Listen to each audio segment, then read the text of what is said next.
فرماتے ہیں کہ حضرت نے مجھے سیر و سیاحت کا حکم دیا. کہتے ہیں میں ایک شہر میں پہنچا تو کہ حکم یہ ہے صوفیاء کو کہ تم جس شہر میں بھی جاؤ نا پہلے جا کے پوچھو یہاں کوئی اللہ والا ہے، اگر ہے تو اس کی زیارت کرو، اگر نہیں تو پھر پوچھو یہاں کسی اللہ والے کا مزار ہے تو پھر وہاں جا کے سلام پیش کرو، اس کے بعد جو کرنا ہے سو کرو. تو فرماتے ہیں میں نے جاتے سب سے پہلے یہی سوال کیا. میں نے کہا بھائی یہاں کوئی مرد ہے کوئی؟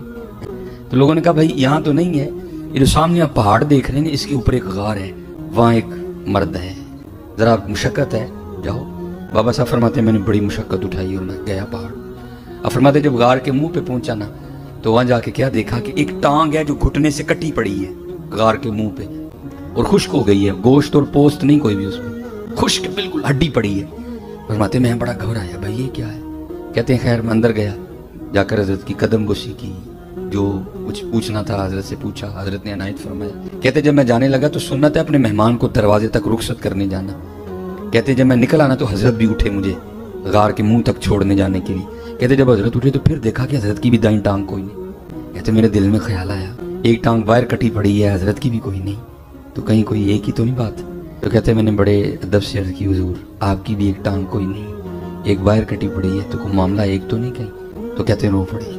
کہتے ہیں فرید میں یہاں عبادت کر رہا تھا، ریاضت کر رہا تھا قرب پانے کے لیے. تو حضرت جی چیک تو کرتے ہیں نا اینے جو ہوا ہے کہ نہیں ہوئے گا، چیک تو کیا جاتا ہے نا، پھر باتیں بنتی ہیں، ابھی تو نہیں بن جاتی. کہتے ہیں بس میری بھی چیکنگ آ گئی. کہتے 7 دن تواتر سے بارش برسی اور غار میں اتنی سردی ہو گئی کہ مجھے لگ رہا تھا یہ سردی میری جان لے گی. فرماتے 8ویں دن اللہ نے رحمت کی اور دھوپ نکلی. کہتے میں غار کے منہ پہ بیٹھا نا سورج سے اپنے وجود کو گرم کر رہا تھا تو چیکنگ کچا کے پکا. کہتے ایک عورت گزری اور میری نظر اس کے چہرے پہ پڑی.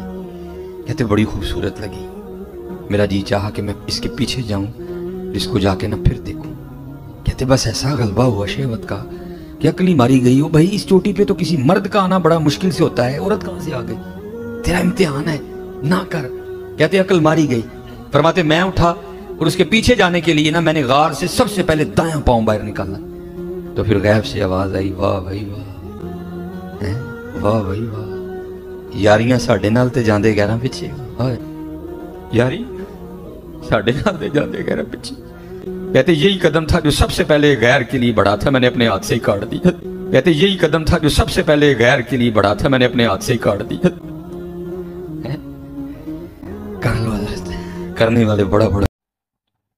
بسم اللہ الرحمن الرحیم. السلام علیکم ورحمۃ اللہ وبرکاتہ. سامعین مکرم کلپ آپ نے سنا، یہ ڈرامہ نہیں، کہانی نہیں تو کیا ہے مجھے آپ بتائیں.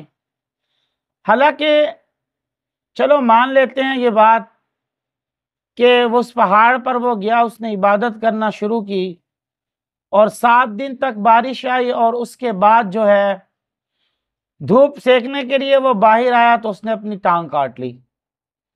تو یہ ظلم نہیں تو کیا ہے؟ حالانکہ ظلم کو جو ہے وہ منع کیا گیا ہے. قرآن کریم اٹھا کر دیکھیں، رسول اللہ صلی اللہ علیہ وسلم کے فرمان اٹھا کر دیکھیں، آپ کو واضح سمجھ آئے گا کہ ظلم منع کیا گیا ہے، ظلم نہیں کرنا. تو یہاں تو یہ اپنی ٹانگ کے ساتھ ظلم کر رہا ہے، اس میں بہادری کی کون سی بڑی بات ہے؟ اس کو یہ قصہ سنا کر کیا مل رہا ہے؟ بہادری کا قصہ سنا رہا ہے؟ یہ تو لعنت کا قصہ سنا رہا ہے کہ اس نے ظلم کیا اپنے آپ پر، اور ظلم کرنا شریعت میں ممنوع ہے، حرام ہے. تو اچھا دوسری بات، اگر اس کو پھر یہی کرنا تھا تو یہ کیا کرتا؟ کہنے لگا میرے دماغ میں آئی یہ تو شیطان کی جانب سے ہے، پھر میں نے اپنی ٹانگ کو کاٹ لیا. تو دماغ کو کاٹ لیتا. دماغ کو کیوں نہیں کاٹا؟ کیونکہ دماغ میں سب سے پہلے تیری بات آئی تھی، ٹانگ میں تو نہیں آئی تھی نا. ٹانگ میں تو چل کر بعد میں جانا تھا، پہلے دماغ نے سوچا، پھر دماغ کو کاٹ لیتا. ان کو سمجھانے والا سب سے بڑا بیوقوف ہے، کیونکہ خود بیوقوف ہے اور ان کو عقل نہیں ہے. عقل نہ ہو تو پھر موجے ہی موجے. بات دراصل یہ ہے، اس کہانی سنا کر سبق کیا دینا چاہ رہا ہے؟ اور پھر یہ کہہ رہا ہے کہ بزرگ جو ہے وہ ہر جا کر جو ہے وہ اللہ والے کا پوچھتے ہیں. وہ ٹھیک ہے، ایک درس پر ٹھیک ہے، مگر یہ کہنا یہ کیا اس کو ظلم نظر نہیں آ رہا؟ کیا یہ دین ہے؟ اسے دین کہتے ہیں. چلو دوسری طرز پر دیکھو، رسول اللہ صلی اللہ علیہ وسلم کے صحابہ ہیں، رسول اللہ صلی اللہ علیہ وسلم کی خود ذات ہے، تو وہ تو ایسا کام نہیں کر رہے. بلکہ صحابہ کرام رضوان اللہ تعالیٰ علیہ مجمعین جناب رسول اللہ صلی اللہ علیہ وسلم کے پاس آئے اور کہنے لگے اللہ کے نبی کبھی کبھی ہمارے ذہن میں ایسا خیال آتا ہے کہ اگر اس کو پورا کر دیا جائے تو ہم مسلمان نہ رہیں. یہ حضرات صحابہ کہہ رہے ہیں، مگر رسول اللہ صلی اللہ علیہ وسلم نے ارشاد فرمایا کہ یہ شیطان کی جانب سے اسے چھوڑ دو، یہ شیطان کی جانب سے اسے چھوڑ دو. تو اب تکمیل کی بات تھی، ان کے ذہنوں میں بھی تو ہے، انہوں نے تو ایسا نہیں کیا، مگر یہاں انہوں نے ٹانگ کاٹ کر اپنے آپ کو بہادر سمجھ رہے ہیں. تو سوائے لعنت کے اور کچھ نہیں ہے. یہ دین نہیں ہے، دین کے نام پر ایک کہانی ہے اور ڈرامہ ہے. اللہ تعالیٰ ایسی کہانیوں سے محفوظ فرمائے. وما علینا الا البلاغ المبین.